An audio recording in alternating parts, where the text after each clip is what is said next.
এইবার বলা হচ্ছে যে প্রকৃতির যে ফসল সেগুলো দিয়ে শিবলিঙ্গ বানিয়ে পূজা করা যায়, তারও ফল লাভ হয়। কি হয় বলছে, এই যে যব, গম, ধান, এইসব জিনিস দিয়ে শিবলিঙ্গ তৈরি করে পূজা করা যায়। এইসব দিয়ে পূজা করলে কি হয় বলছে, লক্ষ্মী লাভ হয় এবং সেই বংশের ক্রমাগত উন্নতি হয়, সেই বংশের কখনো খারাপ কিছু হয় না। এরপরে বলছে মধুজাত দ্রব্য বা শর্করা দিয়ে নির্মিত শিবলিঙ্গের পূজা করলে কি হয়। মধুজাত দ্রব্য, শর্করা মানে বোঝেন তো, মিষ্টি জিনিস, অর্থাৎ চিনি বা এইরকম জাতীয় মধু, গুড়, এইসব দিয়ে শিবলিঙ্গ তৈরি করে পূজা করলে খুব তাড়াতাড়ি আরোগ্য লাভ হয়। আরোগ্য লাভ হয় মানে স্বাস্থ্যের উন্নতি হয়।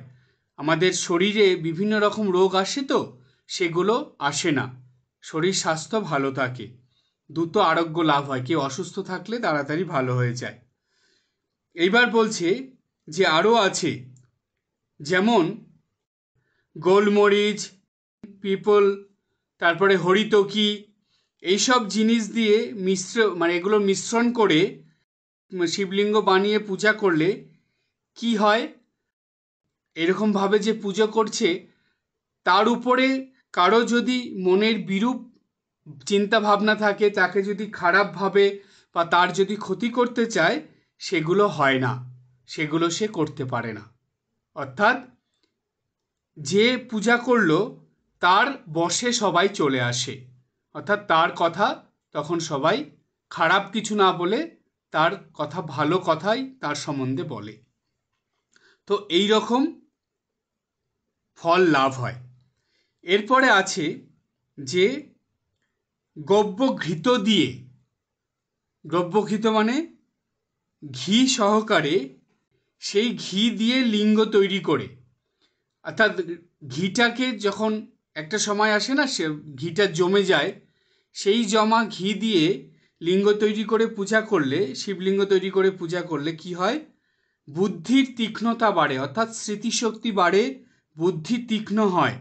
আর বলছে যে তিল পিষে, তিল আপনারা জানেন, তিল পিষে সেই তিলের দিয়ে যে লিঙ্গ তৈরি করা হয় যদি শিবলিঙ্গ, সেই শিবলিঙ্গ পূজা করলে তার কি হয়, মনের যে ভালো চিন্তাভাবনাগুলো থাকে সেগুলো ধীরে ধীরে আরও ভালো চিন্তাভাবনা বৃদ্ধি পায় এবং খুব তাড়াতাড়ি সেগুলো পূরণ হয়ে যায়। এরপরে শাস্ত্রে আর কি বলছে, দেখুন আপনারা শুনলে অবাক হয়ে যাবেন, ভস্য দিয়ে শিবলিঙ্গ, শিবের গায়ে যে ভস্য মাখানো হয়, আপনারা জানেন যে মহাকাল শিব আছে, সেই তার গায়ে তো প্রত্যেক দিন ভস্য মাখানো হয়। ওই যে শ্মশানের যে ভস্য, সেটা দিয়ে শিবলিঙ্গ তৈরি করে পূজা করলে কি হয় বলছে, ওই ভস্য দিয়ে শিবলিঙ্গ তৈরি করে যদি পূজা করা যায়, তাহলে খুব তাড়াতাড়ি আপনার অভিপ্রেত বস্তু লাভ করতে পারা যায়। কেউ মনে কিছু ভাবছেন, অনেক দিন ধরে অভিপ্রায় আছে যে এটা হবে বা এই কাজটা হবে, এটা হচ্ছে না, সেগুলো খুব তাড়াতাড়ি পূরণ হয়ে যায় ভস্য দিয়ে শিবলিঙ্গ বানিয়ে তৈরি করলে। এরপরে আমরা বলবো যে দই দিয়ে যদি শিবলিঙ্গ তৈরি করে পূজা করা হয়, তাহলে কি লাভ হয়, তাহলে কীর্তি এবং সৌভাগ্য লাভ হয়। কীর্তি লাভ হয় মানে যে কাজ করবেন সেটাই ভালো হবে, খুব সুনাম হবে এবং সৌভাগ্য লাভ হবে। ফুল দিয়ে শিবলিঙ্গ পূজা করা, এটার কথা আমরা বলেছি, আবার বলি, ফুল দিয়ে বিভিন্ন রকম ফুল আর চন্দন এক জায়গায় করে শিবলিঙ্গ বানিয়ে পূজা করলে দৈবী গুণ প্রাপ্ত হয় এবং পরমায়ু লাভ হয়। এবার একটা বলবো, দেখবেন আরো অবাক, ধাত্রী ফল দিয়ে শিবলিঙ্গ বানিয়ে পূজা করলে কি হয়। ধাত্রী ফল মানে জানেন, আমলকি, আমলকি দিয়ে শিবলিঙ্গ বানিয়ে পূজা করলে খুব তাড়াতাড়ি মুক্তি লাভ হয়।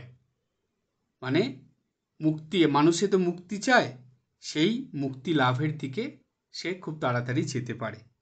এবার বলছে যে দূর্বা দিয়ে, এই যে দূর্বা দিয়ে পূজা করা হয়, এই দূর্বা দিয়ে শিবলিঙ্গ প্রস্তুত করে পূজা করলে কি হয় বলছে অপমৃত্যু নিবারণ হয়। আজকালকার দিনে জানেন তো, রাস্তাঘাটে চলা মানে, বাড়ির থেকে বেরোনো মানে সবসময় একটা ভয়, যে কোথাও যেতে গেলে যে কখন যে কি হয় তার কোনো ঠিক নেই। এই যে অপঘাতে মৃত্যু, অপমৃত্যু, এগুলো বন্ধ হয় কি করলে বলছে দূর্বা দিয়ে শিবলিঙ্গ প্রস্তুত করে পূজা করলে। আর একটা হলো কর্পূর দিয়ে শিবলিঙ্গ তৈরি করে পূজা করলে কি হয়, কর্পূর দিয়ে শিবলিঙ্গ তৈরি করে পূজা করলে তারও ভোগের নিবৃত্তি হয়ে যায়।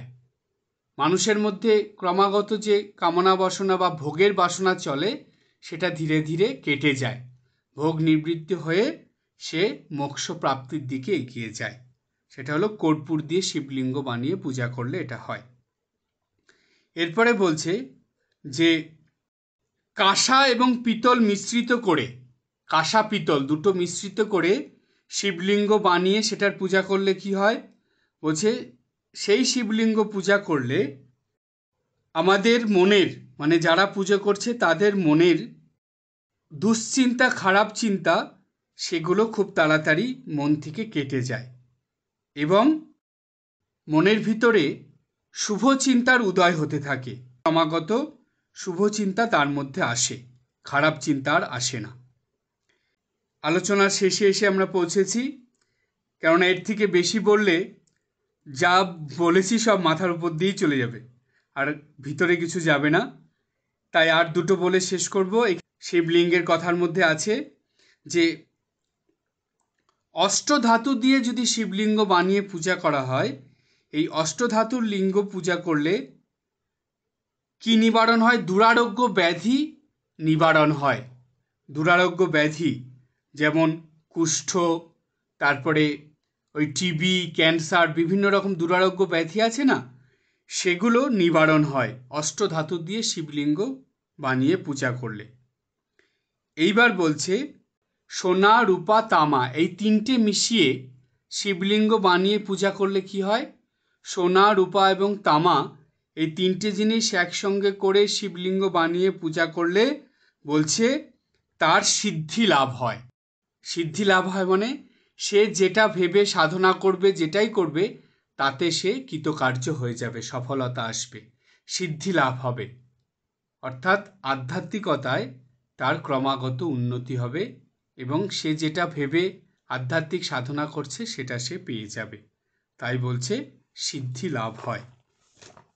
আমাদের শাস্ত্রে এত রকম শিবলিঙ্গ বানিয়ে সেই শিবলিঙ্গের পূজার কথা বলা আছে এবং প্রত্যেকটা শিবলিঙ্গ পূজা করলেই তার ফল অবশ্যম্ভাবী, যদি ভক্তি, বিশ্বাস, ভালোবাসা, শ্রদ্ধা এই চারটে সহ অর্থাৎ নিষ্ঠা সহকারে বিধি সম্মতভাবে শিবলিঙ্গর পূজা করা যায়, অবশ্যই এর ফল অমোঘ পাওয়া যাবেই যাবে। আর কিছু কিছু শিবলিঙ্গ আছে যেগুলো বানানোর পরে সঙ্গে সঙ্গে পূজা করতে হয়, পূজার পরে সেগুলোকে আবার ভেঙে দিতে হয়, অর্থাৎ সেগুলোকে আর ওইভাবে শিবলিঙ্গের আকারে রাখতে নেই। যেমন আমি বলে দিলাম মাটির শিবলিঙ্গ, প্রাকৃতিক জিনিস দিয়ে যে শিবলিঙ্গগুলো তৈরি করা হয় সেগুলো, কিন্তু পাথর, ধাতু এগুলো দিয়ে যে শিবলিঙ্গ তৈরি করা হয় এগুলোকে তৈরি করে রেখে দেওয়া হয়, এগুলো নিত্যদিন পূজা করতে হয়। এই প্রসঙ্গে আপনাদের বাড়িতে যাদের যাদের শিবলিঙ্গ আছে, বানেশ্বর শিব বা বিভিন্ন শিবলিঙ্গ আছে, আপনারা যারা যারা শিবলিঙ্গ ঠাকুর ঘরে রেখেছেন, আপনাদেরকে বলি শিবলিঙ্গ যদি একদিন পুজো করেন সেটাকে কিন্তু নিত্য পূজা করতে হয়, সেটাকে উপোস রাখতে নেই। তাই শিব পূজা খুব সহজ, একটু জল ঢেলে দেওয়া, একটা বেলপাতা দেওয়া, একটু চন্দন ফুল দেওয়া, এটা অবশ্যই করবেন। শিবলিঙ্গ যাদের যাদের বাড়ির ঠাকুর ঘরে আছে নিত্যদিন সেই শিবলিঙ্গে একটু জল দেবেন, একটা বেলপাতা দেবেন এবং ফুল, চন্দন অবশ্যই দেবেন। যারা নিত্যদিন পূজা করেন তারা তো অবশ্যই করবেন, কিন্তু যারা নিত্যদিন করেন না, হয়তো ভাবেন না প্রতি সোমবারে করব, নিত্যদিন করব না, না সেটা করবেন না। প্রতি সোমবারে ভালোভাবে করবেন, কিন্তু নিত্যদিন দুটো ফুল, একটা বেলপাতা এবং একটু জল অবশ্যই দেবেন, এটা কখনো ভুলবেন না। তাই আমি প্রথমেই বলেছিলাম যে মানলে শিব, না মানলে পাথর, ওটাকে শিব হিসাবে মানুন, মেনে পূজা করুন। একটা কথা আছে না, যে বিশ্বাসে মিলায় বস্তু তর্কে বহুদূর। তো আমরা যদি বিশ্বাস রাখি তাহলে অবশ্যই জানবেন এই শিবলিঙ্গের পূজা করলে আপনি যেটা মন থেকে ভেবে শিবের পূজা করবেন, যদি বিধিপূর্বক ঠিক ঠিক শিব পূজা হয় তাহলে শিব ঠাকুর অল্পতেই সন্তুষ্ট হন। অন্য যে কোনো দেবদেবীর থেকে খুব তাড়াতাড়ি সন্তুষ্ট হন স্বয়ং মহাদেব। তাই তিনি সন্তুষ্ট হয়ে সেই ভক্তের মনের বাসনা বা মনের ইচ্ছা পূর্ণ করে দেন। সেই কারণেই শিব পূজা নিত্যদিন করতে হয়। আর কেউ যদি শিবের কাছে কিছু নাও চায়, যদি নিত্যদিন নিঃস্বার্থ ভাব নিয়ে শিবের পূজা করে যায়, তবে কি ফল প্রাপ্ত হয় জানেন? মোক্ষ ফল প্রাপ্ত হয়, অর্থাৎ ক্রমাগত ত্যাগ বৈরাগ্য তার জীবনে আসে এবং সে সেই ত্যাগ বৈরাগ্যের দ্বারা সংসারের এই বন্ধন কেটে ক্রমাগত মুক্তির দিকে চলে যায়, অর্থাৎ এই মানব জন্ম তার সফল হয়, সে ঈশ্বর লাভ করে এই জন্ম জন্মান্তরের চক্র থেকে চিরদিনের মতন মুক্ত হয়ে যায়, অর্থাৎ শিবত্ব প্রাপ্ত হয়। তাই শিবময় এই সংসারে এসে আমাদের প্রত্যেকটা মানুষের, প্রত্যেকটা ভক্তের, প্রত্যেকটা মানুষের এটাই পরম কর্তব্য যে আমরা যাতে নিত্যদিনের জীবনযাপনের মধ্যে দিয়ে শিবত্ব প্রাপ্ত করতে পারি। এটাই হলো আমাদের নিত্যদিনের সাধনা। তাই এই শ্রাবণ মাসে এই যে শিবের কথা আপনারা শুনলেন, এটা সবাই মনে রাখবেন এবং সেইভাবে নিত্যদিন শিবের আরাধনা করবেন। জানবেন যতই ঠাকুর রামকৃষ্ণদেব, সারদা মা, কালী মা, গুরুদেব, যাদের যাদের, রাধাকৃষ্ণ যাদেরই করুন না কেন, শিবের পূজা করার জন্য কিন্তু অত বিধি নিয়ম নেই। শিব পূজার বিধিটা আপনাদের বলি, অজানা জীবনের পাথেয়তে আপনারা এটা পেয়ে যাবেন।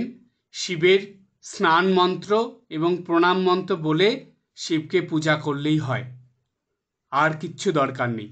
আর একটা আছে শিবের ধ্যান মন্ত্র। তো 4টে মন্ত্র যদি আপনারা খুব ভালো করে মুখস্থ করে নেন বা বই দেখে বলেন তাহলেও হবে। ওটা হলো বিধিপূর্বক শিব পূজা। আপনারা অবশ্যই সেটা দেখবেন, ফলো করবেন এবং সেইভাবে শিব পূজা করার চেষ্টা করবেন। জানবেন এই শিবত্ব প্রাপ্তি হলে আমাদের এই দুঃখ কষ্টের জীবন থেকে আমরা চিরদিনের মতন মুক্ত হয়ে যাব। আজকে এই পর্যন্ত। সবাই ভালো থাকবেন, হাসি খুশি আনন্দে থাকবেন। ওম জননীং শারদাম দেবীম রামকৃষ্ণম জগদ্গুরুম পাদপদ্মে তয়ো শ্রিত্বা প্রণমামি মুহুর্মুহুঃ।